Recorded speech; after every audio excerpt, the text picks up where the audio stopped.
Greetings. Welcome to In-Depth. I'm Dike Rostant.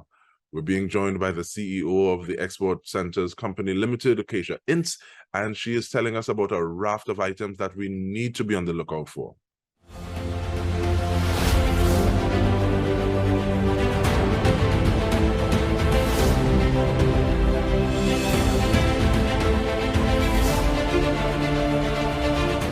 Miss Ince, how are you doing? Thank you so much for joining us. Very well, thank you, DK. We're honored at this point in time to have you join us because there are a lot of things happening. So even before we get into the traditional vision and mission of the Export Centres Company Limited, I want to ask, how does it feel for you to be sitting at the helm at this point in time when there's so much positivity and potential taking place? Well, DK, quite honestly, it's quite exciting. I'm thrilled at the developments that are taking place here in the company and the fact that we are actually fulfilling our mandate, which is really to reach out to and develop the craft industry in Trinidad and Tobago. And I think at the outset, I'd want to say that Export Centres Company Limited is in the business of creating craft opportunities. When we hear the vision of creating craft opportunities, what is the overall theme, or what do people see on the wall when they step inside or look at your different platforms? Okay, so first of all, I mean, Export Centres Company Limited is a state agency. It is currently under the purview of the Ministry of Sport and Community Development. But if you look at the company's history, going back through the years, it has always fallen under, I guess, the community development banner, so to speak, because it comes out of, or the existence of the company comes out of a vision towards community development. So the vision of Export Centres is really to be the national vehicle for the empowerment and wealth generating creativity of craft. At the macro level, the mandate is to focus on the overall development of the craft industry in Trinidad and Tobago and the resultant maximization of the craft industry to the economic diversification of the country. I like the fact that you're able to speak to individuals, yes, and building communities, but also looking at the macro level, because I think sometimes we focus on one and the other one can fall short, or there can be a few gaps. But in terms of looking at that, and that is a mouthful, is a task in and of itself. What are some of the ways that this vision is implemented, some of the offerings and services of the company? Okay, so Export Centres has actually been in existence for, it would be 26 years. This year is 26 years. And I would say that, first of all, with respect to its enduring mandate, has been to train and develop craft entrepreneurs capable of producing and selling high quality craft, not only locally, but also for export. And in so doing, moving persons from economic dependence to economic self-sufficiency. So it's about the development of persons. It's about the development of craft skills, allowing persons in communities and throughout Trinidad and Tobago to harness those skills and to actually make a living and to earn income, moving them to, being able to stand on their own feet. Now, I would say that certainly for the last 20 years of export companies' existence, the focus has really been on training and building capacity of persons. In fact, Export Centres would have trained over 9,000 persons in craft skills. We have programs, we have craft skills training programs that run throughout the year.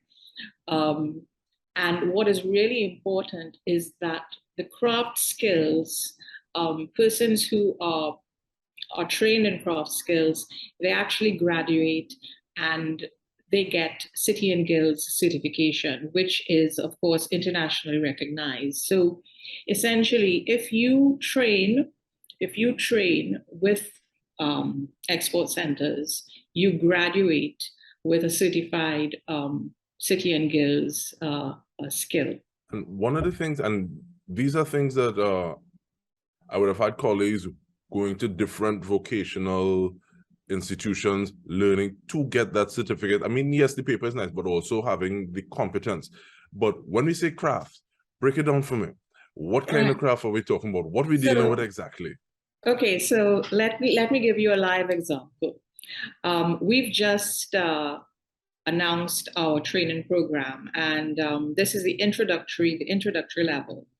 And here are the choices: fashion, jewelry, confectionery, events, weaving, fabric art, bag making, linen and drapery, soap making, candle making, upholstered furniture making, building hydroponic systems, and sustainable, eco-friendly, and local raw materials. So how to work with local raw materials. So this is just a taste of what we are offering this year.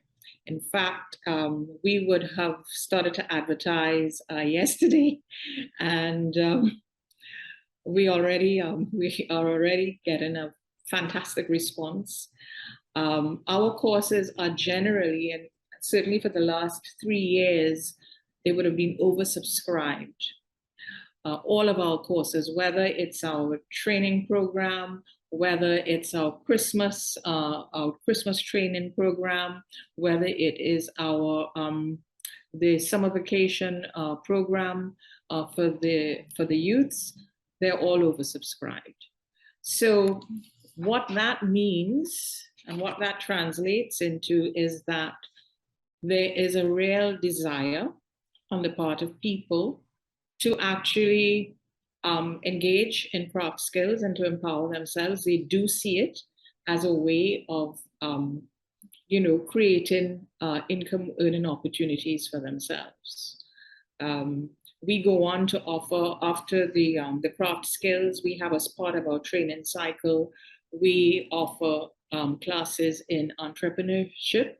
So in business, in product development, in marketing, and all of these courses and all of this training, of course, is geared to take that craft artisan to be able, through the stages, to be able to not only produce high quality items, craft items, but to be able to promote and then, of course, sell not only locally, but also for export.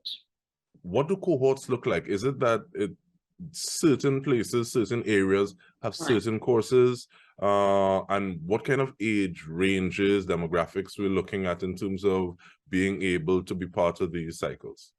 Okay, so Export Centres actually has 12 training centers throughout Trinidad. Most of our courses, in fact, for the last couple of years, because of the pandemic, have been virtual. They've been online, but this year, we will be having what we call blended training, in that there's a combination of virtual as well as face-to-face training. Of course, we use our training centers to deliver the face-to-face training, and they are in locations such as Tunapuna, Diego Martin, Bonaire, Piarco, Bougmalatris, Point Fortin, Faizabad, Lebre, Palo Seco. So throughout Trinidad, we're working on the center in Tobago. But we do have a lot of participation from Tobago, and historically we have had that. And we return with more. It was an effort to not try to jump ahead before setting the context, but stay with us. We return with more.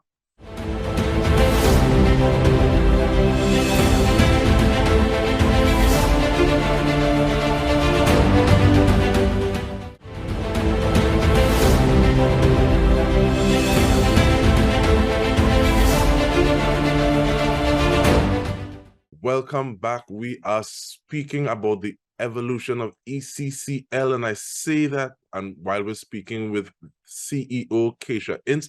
And sometimes we have this saying about teaching a man to fish and feeding him for a lifetime, but sometimes there may be the fact that, okay, well, the man wants a little something else in addition to the fish. So how does he penetrate that market to either barter or sell fish to a different market so you can purchase other things? And I think this is part of where ECCL is at this point in time. So what are some of those changes that we're seeing with the company? Well, essentially, what's happening is that the company would have embarked on strategic planning earlier on this year, and what the company has essentially decided as a strategic objective is to have an organizational reset, to refocus our efforts on our major objective, which is actually to take ownership of and lead the development of the craft industry in collaboration with our key stakeholders, by not only continuing to train citizens to become obviously certified craft entrepreneurs, but also, very importantly, to facilitate and enable craft artisans to access markets and sell their products in the global marketplace. So, Dike, you're going to ask me, well, how is Export Centres doing that? And essentially, what the organization has done is, while keeping in mind our responsibility to train persons and to empower them to become craft artisans and craft entrepreneurs, we are also making available to them and facilitating them in order to pivot and access the digital marketplace. I think you would know that during the pandemic, obviously, we've had to move away from the traditional stall and shop and go digital in order to survive. And what Export Centres has essentially done is it has, in collaboration with another state agency, which is of course TSTT, we have created what we call a digital ecosystem for craft in Trinidad and Tobago. Besides our corporate website, which allows persons to gain knowledge, to have insight into what programs, what empowerment programs, what training we're offering. We have also, with the assistance of TSTT, enabled a national craft e-store. So this craft e-store is on TSTT's digital platform, which is called Parlour, which would have been launched on the 27th of August this year. And TSTT actually launched Parlour with craft artisans being the first participants on Parlour. And what this will allow our craft artisans to do is obviously to be able to promote and sell their products online in a global marketplace, because of course the reach of Parlour is quite significant. So this is just one of the ways that Export Centres is actually, as part of this reset or pivoting and refocusing our efforts to develop the craft industry in Trinidad and Tobago. How important is the set of participants in an endeavor like this, Ms. Ince? And I say that in the context that you use the term craft artisans and craft entrepreneurs, and that seems as though it's something very deliberate. The significance is not lost on me that the launch of Parlour, the first ambassadors or the first persons on would have been those craft artisans and craft entrepreneurs. How important do you think it is to kind of level up in that paradigm, that thinking? So I'm not just doing something here in my corner, in my community, but this is something I am trying to make global products because that is the level that I'm aspiring to. So the export centers would have started in community development, and I think what we are seeing is, of course, it's almost a natural evolution as progress is made. Our craft artisans, I would say, they come out and are rooted from that best village program. Everyone knows in Trinidad and Tobago that we are rich in terms of our craft, in terms of our culture, and there is recognition, and certainly the Best Village program, you started to get that recognition. Okay, that craft, craft is very much an important part of who we are, what we are, and that it can actually contribute not just to a person's well-being, but also to the economy.